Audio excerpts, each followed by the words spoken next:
Luc, chapitre 8. Ensuite, Jésus alla de ville en ville et de village en village. Il prêchait et annonçait la bonne nouvelle du royaume de Dieu. Les 12 l'accompagnaient, avec quelques femmes qui avaient été guéries d'esprits mauvais et de maladies. Marie, dite de Magdala, dont étaient sortis 7 démons, Jeanne, femme de Chuza, l'intendant d'Hérode, Suzanne et beaucoup d'autres, qui le servaient en l'assistant de leurs biens. Une grande foule se rassembla et des gens vinrent vers lui de diverses villes. Alors il dit cette parabole. Un semeur sortit pour semer sa semence. Comme il semait, une partie de la semence tomba le long du chemin. Elle fut piétinée et les oiseaux du ciel la mangèrent. Une autre partie tomba sur un sol pierreux. Quand elle eut poussé, elle sécha, parce qu'elle manquait d'humidité. Une autre partie tomba au milieu des ronces. Les ronces poussèrent avec elle et l'étouffèrent.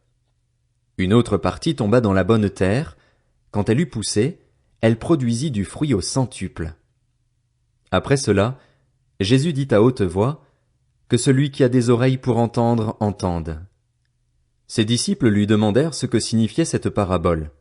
Il répondit, Il vous a été donné, à vous, de connaître les mystères du royaume de Dieu. Mais pour les autres, cela est dit en parabole, afin qu'en voyant ils ne voient pas et qu'en entendant ils ne comprennent pas. Voici ce que signifie cette parabole. La semence, c'est la parole de Dieu. Ceux qui sont le long du chemin, ce sont ceux qui entendent. Puis le diable vient et enlève la parole de leur cœur, de peur qu'ils ne croient et soient sauvés. Ceux qui sont sur le sol pierreux, ce sont ceux qui, lorsqu'ils entendent la parole, l'acceptent avec joie. Mais ils n'ont pas de racines. Ils croient pour un temps et abandonnent au moment de l'épreuve. Ce qui est tombé parmi les ronces, ce sont ceux qui ont entendu la parole, mais en cours de route ils la laissent étouffer par les préoccupations, les richesses et les plaisirs de la vie, et ils ne parviennent pas à maturité.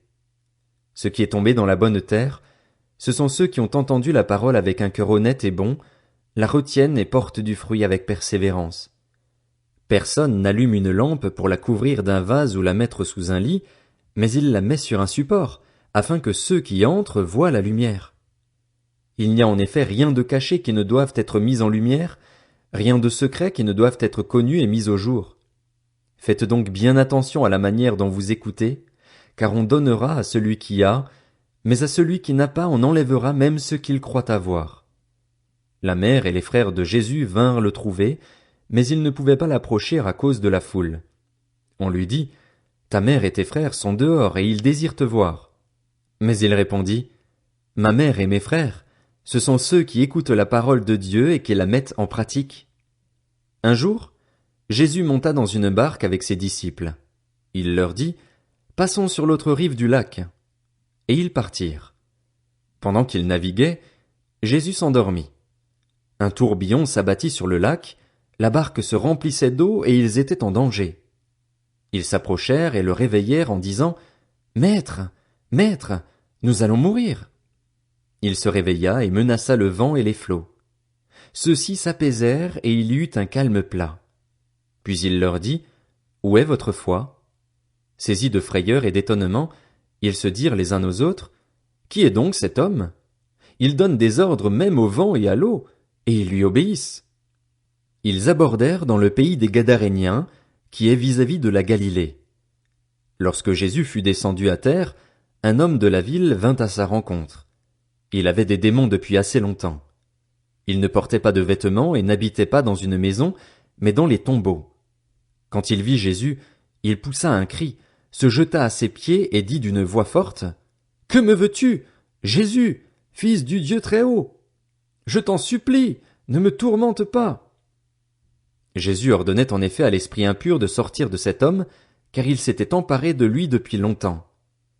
On attachait le démoniaque avec des chaînes et on lui mettait les fers aux pieds pour le garder, mais il rompait les liens et il était entraîné par le démon dans les endroits déserts.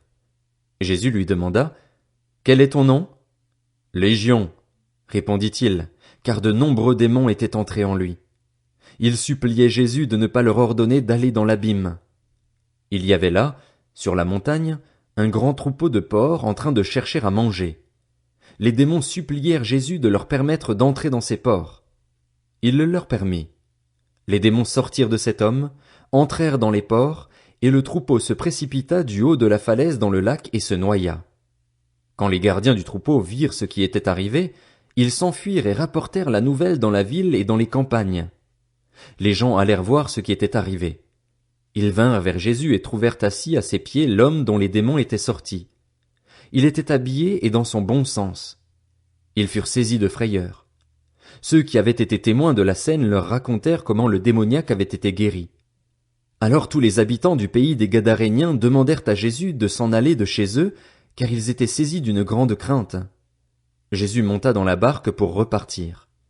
L'homme dont les démons étaient sortis le priait de le laisser rester avec lui, mais Jésus le renvoya en disant « Retourne dans ta maison et raconte tout ce que Dieu a fait pour toi. » Il s'en alla et proclama dans toute la ville tout ce que Jésus avait fait pour lui. À son retour, Jésus fut accueilli par la foule, car tous l'attendaient. Voici qu'arriva un homme du nom de Jaïrus, il était chef de la synagogue. Il se jeta à ses pieds et le supplia d'entrer dans sa maison, parce qu'il avait une fille unique d'environ 12 ans qui était mourante. Pendant que Jésus s'y rendait, la foule le serrait de tous côtés. Or il y avait une femme qui souffrait d'hémorragie depuis 12 ans. Elle avait dépensé tout son bien chez les médecins, mais aucun n'avait pu la guérir. Elle s'approcha par derrière et toucha le bord du vêtement de Jésus.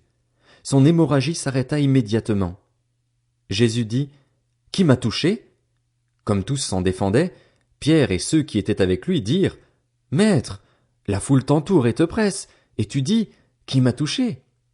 Mais Jésus répondit « Quelqu'un m'a touché, car j'ai senti qu'une force était sortie de moi. » Voyant qu'elle n'était pas passée inaperçue, la femme vint toute tremblante se jeter à ses pieds. Elle déclara devant tout le peuple pourquoi elle l'avait touché et comment elle avait été immédiatement guérie. Alors il lui dit « Ma fille, prends courage, ta foi t'a sauvée.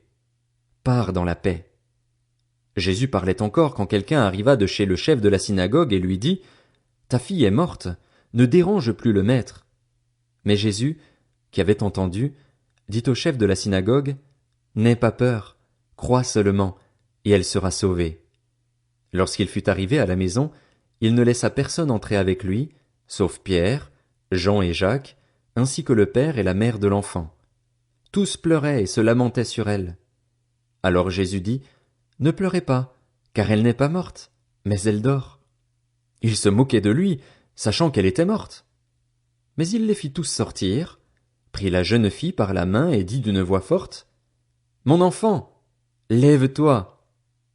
Son esprit revint en elle, et elle se leva immédiatement. Jésus ordonna de lui donner à manger.